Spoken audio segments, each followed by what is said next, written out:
Butun o'zbek xalqidan men iltimos qilib so'rardim. Bu videoni ko'rib turgan insonlar bitta like bosib qo'ying. Bugun O'zbekiston Respublikasi prezidenti Shavkat Miromonovich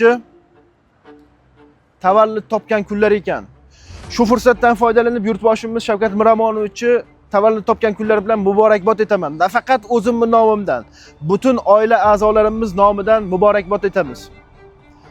Qolaversa, o'zimning obunachilarim, ijtimoiy tarmoqda kuzatayotgan barcha vatandoshlarimiz nomidan muborakbod etamiz. Albatta men o'ylayman, vatandoshlarimiz kommentariyada eng zo'r tilaklarni bildirib qolishadi.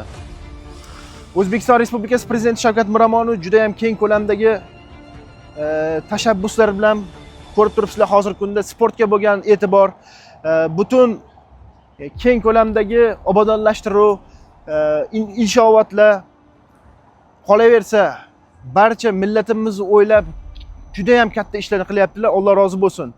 Yurtboshimizga sihat salomatlik, tugalmas boylik, iymon boy bo'lib yuring, oila a'zolaringiz baxtiga, nafaqat oila a'zolaringiz, biz xalqimizni baxtiga sog' salomat bo'ling.